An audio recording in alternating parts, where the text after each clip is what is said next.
Tidak boleh banyak bersumpah walaupun atas nama Allah. Tidak boleh banyak bersumpah walaupun atas nama Allah. Karena banyak bersumpah atas nama Allah menunjukkan bahwa dalam hati orang ini tidak memiliki sikap pengagungan kepada Allah Subhanahu wa ta'ala. Padahal mengagungkan Allah Subhanahu wa ta'ala bagian daripada kesempurnaan tauhid. Inilah kenapa bab ini dimasukkan dalam kitab tauhid. Baik, kita akan baca dalil-dalil tentang bab ini. Allah Subhanahu wa ta'ala berfirman, "Wahfadhu aymanakum," dan jagalah sumpah-sumpah kalian. Dan jagalah sumpah-sumpah kalian. Para ulama mengatakan menjaga sumpah itu pada 4 perkara. Orang yang menjaga sumpah artinya orang yang tidak memperbanyak sumpah walaupun atas nama Allah Subhanahu wa ta'ala. Jadi orang yang menjaga sumpah artinya orang yang tidak memperbanyak sumpah walaupun kepada Allah. Yang kedua, termasuk orang yang menjaga sumpah adalah apabila tidak bisa seseorang itu menunaikan sumpahnya. Umpamanya dia sudah bersumpah, tapi dia tidak bisa menunaikan sumpahnya, maka dia harus membayar kafarah sumpah. Lalu apa kafarah sumpah itu? Kafarah sumpah itu pertama, dia harus memberi makan 10 orang fakir miskin. Ini yang pertama. Yang kedua, memberi pakaian kepada 10 fakir miskin. Yang ketiga, memerdekakan budak. 3 perkara ini boleh milih. Kalau memang bisa memerdekakan budak, silahkan. Kalau tidak bisa memilih memberi pakaian kepada 10 fakir miskin, ya silahkan.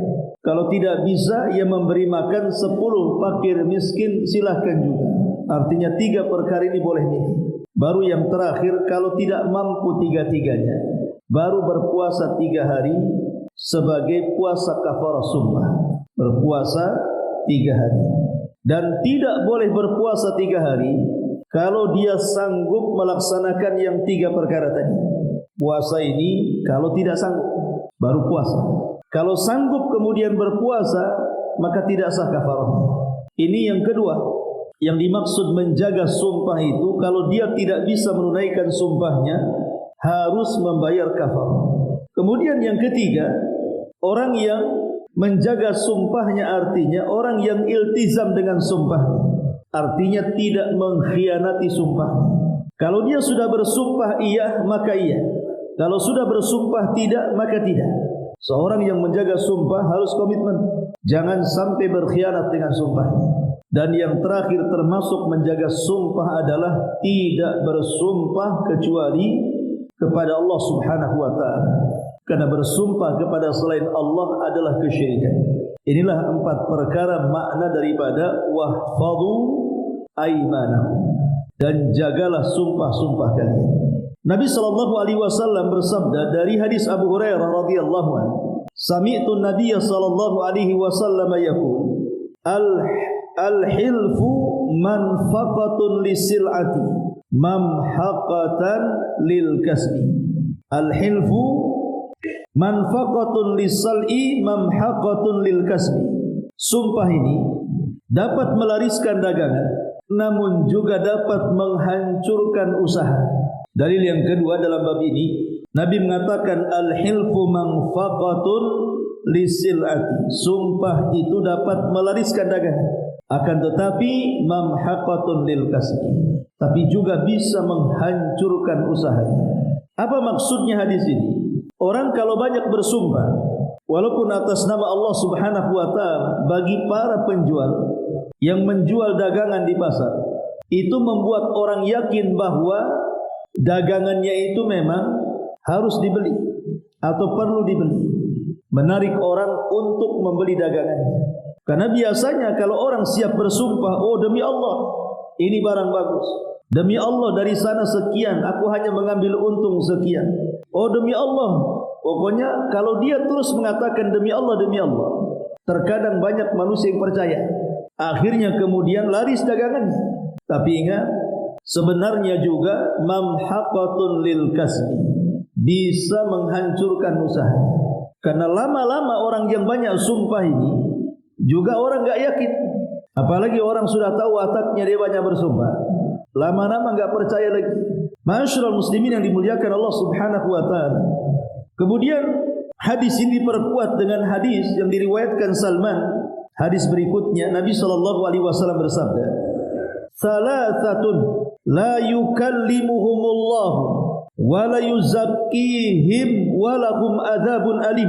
Usyaymitu zanin wa ailun mustakbir wa rajulun ja'alallahu bida'atahu la yashtari illa biyamini wa la yabi'u illa biyamini." Kata Nabi sallallahu alaihi wasallam, 3 orang yang mereka tidak akan diajak bicara oleh Allah dan mereka tidak akan disucikan Allah, dan pada hari kiamat mereka menerima azab yang pedih dari Allah Subhanahu wa taala. 3 orang, mereka tidak akan diajak bicara oleh Allah. Maksudnya tidak akan diajak bicara dengan penuh kasih sayang. Kalaupun diajak bicara, maka dengan kemarahan. Bahkan tidak akan disucikan dosa-dosa mereka, dan sudah disiapkan azab yang pedih kepada mereka. Siapa orang yang tidak diajak bicara, dalam riwayat tidak akan dilihat, tidak akan disucikan, bahkan disediakan azab yang pedih. Pertama, usyaymitu zanin. Usyaymi artinya orang yang sudah rambutnya memutih. Itu namanya usyaymi. Usyaymi itu orang yang sudah memutih rambutnya. Dan umumnya orang yang memutih rambutnya itu di atas usia 50 tahun. Itu sudah mulai banyak. Kalau 40 tahun mulai tumbuh, nanti 50 tahun, 60 tahun mulai menyebar. Itu namanya usyaymi. Atau dengan kata lain, usyaymit ini orang yang sudah tua, yang sudah 60-an ke atas. Usyaymitu zanin, orang yang tua, yang sudah sepuh, yang sudah renta, dia berzina. Kenapa orang tua yang berzina yang menjadi sasaran dalam hadis ini? Bagaimana dengan anak muda yang berzina? Kenapa tidak dimasukkan dalam hadis ini? Kenapa memilih orang tua yang usianya sudah 60-70 tahun? Kalau mereka berzina, mereka tidak akan diajak bicara, tidak akan disucikan, bahkan tidak akan dilihat, bahkan bagi mereka azab yang pedih. Pertama, karena usia-usia tua 60-70 itu umumnya sudah dekat dengan kematian. Apalagi Nabi SAW mengatakan a'maru ummati bainas sittina wa sab'in. Usia umatku itulah berkisar 60-70 tahun saja. Artinya kalau sudah 60 tahun ke atas masih berzina, dia tidak tahu diri, usia dia loh sudah dekat dengan kematian. Harusnya orang yang sudah dekat dengan kematian itu banyak-banyak beribadah, bukan malah bermaksiat. Ini yang pertama. Kenapa kemudian orang yang sudah tua berzina ini sedemikian parah azabnya? Karena usia mereka sudah tidak lagi lama. Harusnya lebih mendekatkan diri kepada Allah, malah berzina pula. Yang kedua, biasanya usia-usia yang sudah 60 tahun ke atas itu, mereka sudah pernah menikah, mereka sudah punya pasangan, bahkan sudah punya anak, punya cucu. Kenapa kemudian mereka meninggalkan yang halal, malah kemudian mencari yang haram? Mereka ada istri yang halal. Kenapa mereka mencari yang haram? Tidak lain karena buruknya perangnya orang itu. Ini yang kedua. Kemudian yang ketiga, umumnya orang kalau sudah tua 60 tahun ke atas ini, nikmat Allah Subhanahu wa taala itu sudah banyak dikurangi Allah Subhanahu wa taala, termasuk juga syahwatnya. Pandangan mulai kabur, pendengaran mulai budek, kemudian jalan saja sudah mulai lunglai. Seperti yang sering saya contohkan, kalau naik tangga yang disalahkan pembuat tangganya, padahal dia sudah tua, ngos-ngosan, malah bilang siapa yang buat tangga. Karena biasanya kalau orang yang sudah tua, penyakit pun bermunculan, semua melemah. Cobalah antum kalau datang ke dokter yang sudah usia-usia 50, kemudian ngeluh sakit pinggang, ngeluh sakit kaki, ngeluh sakit kepala. Apa kata dokter? Yalah, ini penyakit tua, memang sudah waktunya. Artinya bahwa syahwat saja sudah berkurang. Lain dengan anak-anak muda yang berzina. Syahwat mereka lagi kuat-kuatnya. Walaupun anak muda yang berzina ini adalah buruk, tetapi kakek yang berzina jauh lebih buruk lagi. Kenapa? Karena tidak ada sebab pendorongnya. Kalau anak muda berzina ada sebab pendorongnya, syahwat dia melonjak. Loh, kalau kakek-kakek ini sudah hilang syahwatnya masih berzina juga, itu maksakan diri, tidak lain karena memang dia terbiasa dengan perbuatan zinahnya, sehingga terbawa dari mulai muda sampai tua pun tidak jera dengan zinahnya dan tidak takut dengan penyakit zina. Inilah yang menyebabkan kenapa kemudian Nabi SAW mengatakan usaymitu zani, orang tua yang berzina. Yang kedua, wa'ailun mustakbir, orang miskin yang sombong. Kenapa orang miskin yang sombong? Kenapa orang kaya yang sombong tidak dimasukkan dalam hadis ini? Walaupun sama-sama sombongnya, satu kaya sombong, satu miskin sombong, tapi Allah paling tidak suka dengan orang miskin yang sombong. Dan Allah sangat membencinya. Bahkan pada hari kiamat dia tidak akan diajak bicara, tidak akan disucikan, tidak akan dilihat. Bahkan dia akan mendapatkan azab yang sangat pedih. Apa alasannya? Kan sama-sama sombong. Si miskin sombong, si kaya sombong. Kenapa si kaya tidak dimasukkan dalam hadis ini? Karena si kaya sombong itu sekali lagi saya katakan ada penyebabnya. Kalau orang kaya sombong itu wajar karena ada pemicunya. Seperti orang ganteng, orang cantik wajar karena kegantengan dan kecantikannya dia sombong. Para pejabat, para pemimpin sombong karena punya jabatan dan kepemimpinannya. Ada yang dibanggakan. Orang kaya sombong wajar karena punya kekayaan, wajar sombong dengan kayanya. Makanya Allah Subhanahu wa taala mengatakan kalla innal insana la yatgha an ra'ahu istaghna. Sekali-kali manusia itu akan mudah sombong, mudah untuk melampaui batas apabila kekayaan dibuka di hadapannya. Jadi orang kaya sombong wajar, walaupun itu termasuk hal yang sangat keji dalam Islam, termasuk dosa besar.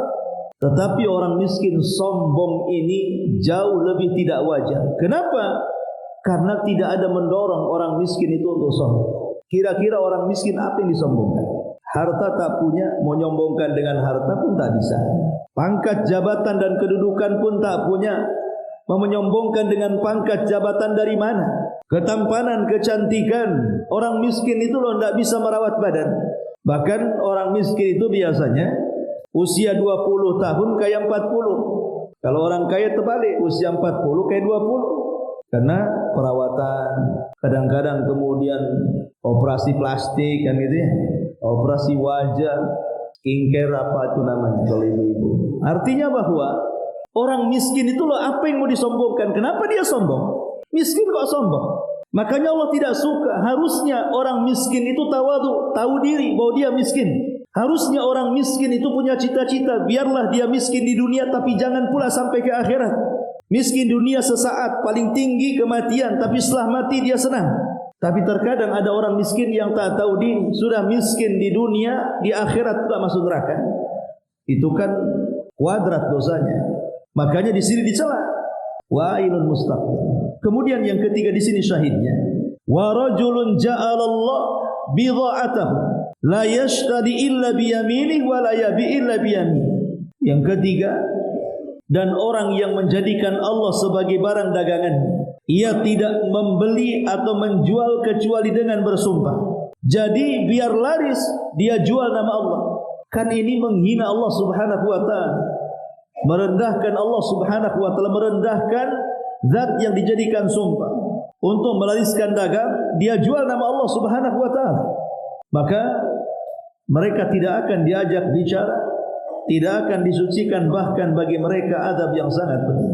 Ma'asyiral muslimat yang muslimin wal muslimat rahimani wa rahimakumullah. Orang yang suka bersumpah walaupun atas nama Allah, ada 5 perkara yang menunjukkan kelemahannya. Kenapa dilarang? Pertama, orang yang banyak bersumpah itu dha'ful iman wa dha'fu al-khawfi minallah. Lemah imannya, lemah rasa takutnya kepada Allah Subhanahu wa taala. Kurang tawakal, sehingga supaya dagangnya laris, Dia menjual nama Allah untuk melariskan jualannya. Dia tidak yakin dengan takdir rezeki, sehingga harus banyak bersumpah. Yang kedua, dha'ful ilmi syar'i. Bukan hanya lemah iman, lemah takut kepada Allah, juga lemah pengetahuan. Kemudian yang ketiga, hubbul khuyala wal madah. Cinta dengan kesombongan dan cinta dengan pujian manusia. Yang keempat, at-tama'u al-mali. Terlampau rakus terhadap dunia. Terlampau rakus terhadap dunia. Dan yang terakhir, hubbu manfaatil ghairi walau bidzulmi. Dia suka memanfaatkan orang lain walaupun dengan cara melakukan kezaliman. Itulah kenapa memperbanyak sumpah itu sangat dicela dalam Islam. Ini dalil yang ketiga. Kemudian dalil yang keempat diriwayatkan dalam Sahih Bukhari dan Muslim dari Imran ibn Husain. Ia berkata, Nabi SAW bersabda, khairu ummati qarni, summa alladhina yalunahum, summa alladhina yalunahum. Qala Imran, fala adri adhakara ba'da qarnihi marrataini aw thalathan, summa inna ba'dakum qaumun yashhaduna wa la yustashhadun, wa yakhununa wa la yu'tamanun, wa yanzuruna wa la yufun, wa yadhharu fihi musliman. Kata Nabi SAW, sebaik-baik umatku adalah mereka yang hidup pada masaku, kemudian generasi berikutnya, kemudian generasi berikutnya. Kata Imran, aku tidak tahu, aku tidak ingat apakah Nabi menyebutkan generasi setelah masanya 2 atau 3 kali. Kemudian akan datang setelah masa mereka ini orang-orang yang memberikan kesaksian padahal mereka tidak diminta jadi saksi. Mereka berkhianat dan tidak pernah bisa dipercaya. Mereka bernazar dan tidak memenuhi nazarnya, dan badan mereka tampak gemuk-gemuk. Di sini Nabi SAW mengatakan khairu ummati, sebaik-baik umatku. Apa yang dimaksud umat di sini? Umat Nabi SAW itu ada 2 macam. Pertama, ada yang disebut dengan ummatul da'wah. Ada yang kedua disebut ummatul istijabah. Ummatul da'wah ini mencakup mukmin dan kafir, manusia dan jin. Semua adalah umat yang perlu didakwahi. Adapun yang kedua, ummatul ijabah, umat yang sudah menerima Nabi, itulah kaum muslimin. Lah dalam hadis ini maksudnya adalah umat yang kedua, umat yang sudah menerima dakwah Nabi, bukan umat yang belum menerima dakwah Nabi. Ketika Rasul mengatakan khairu ummati, sebaik-baik umatku, maksudnya dari kalangan kaum muslimin. Qarni, mereka adalah generasi di masaku. Maksudnya dia dan para sahabat Nabi SAW. Summa alladhina yalunahum, kemudian generasi terbaik setelah Rasul dan para sahabat adalah para tabi'in. Summa alladhina yalunahum, kemudian setelah mereka, maksudnya para tabi'in. Ulama mengatakan Rasul, sahabat, kemudian datang para tabi'in, kemudian datang para tabi'ut tabi'in. Mereka lah yang disebut dengan generasi salaf. Kalau disebut dengan generasi salaf, artinya generasi yang ada di 3 kurun mufaddalah ini, 3 masa yang sangat istimewa: sahabat, tabi'in, dan tabi'in. Jadi kalau orang mengikuti manhaj salaf, artinya mengikuti 3 generasi: sahabat, tabi'in, dan tabi'ut tabi'in. Ada sebagian para ulama mengatakan bahwa generasi salaf yang disebut dengan generasi terbaik itu hanya 100 tahun. Dari masa Nabi SAW sampai 100 tahun setelahnya. Itulah yang disebut dengan generasi salaf atau generasi terbaik umat ini. Dan yang masyhur. Tetapi pendapat ini dibantah. Kenapa demikian? Karena akhir sahabat yang meninggal saja, namanya Abu Tufail Amir, itu usianya sudah 110 tahun. Dia meninggal, Abu Tufail itu sahabat yang terakhir mati. Sehingga kalau dikatakan 100 tahun, maka terbantahkan dengan sahabat yang terakhir meninggal 110. Khilaf ibn Khalifah. Khilaf ibn Khalifah ini tabi'in yang terakhir meninggal, dan usia meninggalnya itu di usia 180 tahun Hijriah. Sehingga tidak mungkin 100 tahun, yang akhir tabi'in saja meninggalnya di 180 tahun. Adapun tabi'ut tabi'in yang terakhir meninggal itu namanya Hasan ibn Arafah. Hasan ibn Arafah ini usia meninggalnya 1401. Sehingga tidak bisa kemudian kita katakan bahwa sebaik-baik kurun atau disebut dengan generasi salaf itu hanya dibatasi dengan 100 tahun. Yang jelas bahwa kalau zahir hadis ini, generasi salaf mereka adalah para sahabat, mereka adalah para tabi'in, mereka para tabi'ut tabi'in. Artinya setelah tabi'ut tabi'in itu disebut khalaf. Sudah tidak salaf berarti. Generasi belakang. Baik, kemudian Rasulullah SAW mengatakan sebaik-baik generasi adalah generasi. Maksudnya aku dan para sahabatku. Kemudian setelah mereka, kemudian setelah mereka. Dan Imran mengatakan aku tidak tahu apakah Nabi SAW menyebut setelah masa kalian. Ingat, Nabi menceritakan tentang kurun keempat. Bukan, Nabi tidak menceritakan sahabat, tabi'in dan tabi'in baru setelah itu. Inilah yang dibicarakan Nabi. Kurun keempat. Pertama, kedua dan ketiga kan masih kurun terbaik. Setelah tabi'ut tabi'in, inna ba'dakum kaumun akan muncul kesaksian sebelum dia diminta saksi. Atau dengan kata lain saksi bayaran. Mereka bukan saksi, tapi karena dibayar jadi saksi, mau dia bersaksi. Zaman tabi'ut tabi'in sudah ada yang seperti ini. Bahwa ada saksi-saksi itu yang disogok, yang dibayar. Mereka tidak layak jadi saksi, tapi mereka mengajukan diri jadi saksi. Bisa dipercaya. Mereka berkhianat dan mereka tidak bisa dipercaya. Wa yanzuruna wa la yufun. Mereka bernazar, di sini syahidnya. Mereka bernazar, jangan suka bernazar. Karena di balik nazar itu ada sumpah. Apalagi nazar iwan. Kalau anak saya sembuh dari penyakit, saya akan berkurban tahun ini seekor sapi. Kalau seandainya anak saya menyesal, ketika sembuh anaknya, ketika lulus putranya nyesel karena dia harus mengeluarkan sekian ratus juta. Akhirnya ya maju mundur, bayar nggak, nyesel main nazar. Karena nazar itu tidak bisa menjadikan takdir yang tidak lulus jadi lulus. Nazar itu tidak merubah takdir. Kemudian yang ketiga, dan umumnya orang yang seperti ini akhirnya tidak melaksanakan nazarnya. Orang yang tidak layak jadi saksi kemudian jadi saksi. Banyak orang yang berkhianat dan tidak bisa dipercaya. Banyak orang yang bersumpah dan tidak menunaikan sumpah. Ini sudah memang patut hadis ini diterangkan ataupun kita turunkan di zaman sekarang. Lebih parah lagi, jangan cerita saksi yang dibayar. Itu sudah tidak asing lagi. Hakim saja dibayar, bukan saksi lagi. Hakimnya saja, jaksanya dibayar. Kalau dulu kan saksi saja yang dibayar kan. Sekarang hakimnya aja dibayar. Jaksa saja bisa dibeli. Keputusan saja yang hak jadi batil. Lebih parah lagi, belum lagi orang-orang yang tidak bisa dipercaya jauh lebih banyak dibandingkan zaman dulu. Bahkan sesama teman saja pinjam uang, mikir-mikir itu. Bekawan lah, tapi kalau ada pinjam uang saya tambah bekawan dengan dia. Itu padahal kawan cuma orang yang tidak dikenal. Pada sesama muslim. Kadang-kadang suami istri saja, suami pinjam uang sama istri aja nggak dipercaya. Kenapa? Pinjam tak dibayar kau katanya. Ya. Itu yang satu ranjang. Anak dengan orang tua, pokoknya sekarang ini rata gitu ya. Orang yang tidak bisa dipercaya. Janji kampanyenya mantap, habis terpilih hilang semua janjinya. Itulah para pengkhianat yang tidak pernah menepati janjinya. Dan mereka banyak bernazar. Wa yadhhar fihi musiman. Dan badan-badan mereka tampak gemuk. Jangan diarti sini. Mereka yang hidupnya hanya mementingkan dunia dan lupa akhirat. Jadi kalimat siman dalam hadis ini artinya orang yang hidupnya hanya makan, minum, buang hajat, jalan sini. Tidak ada bedanya dia dengan binatang. Tidak ada aktivitas ibadah, tidak ada aktivitas dakwah, tidak ada aktivitas untuk meraih pahala kebaikan, kebajikan. Tidak ada. Otaknya hanya duit dan dunia saja. Hanya mengejar dunia dan baik. Ini dalil yang keempat. Dalil yang kelima. Juga diriwayatkan dalam Sahih Bukhari dan juga Muslim dari sahabat Ibnu Mas'ud.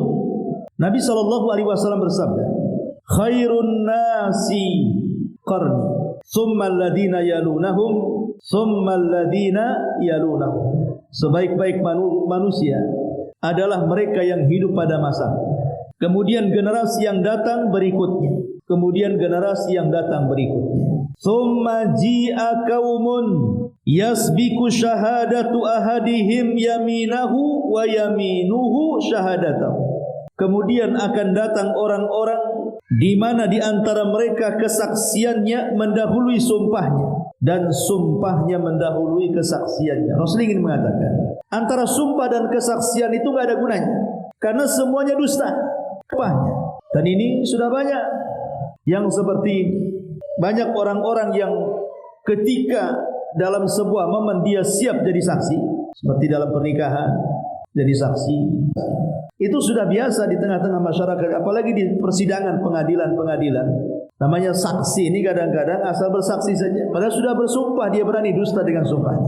Padahal di atas Quran loh ya, tapi Quran itu hanya diletakkan di atas kepalanya saja.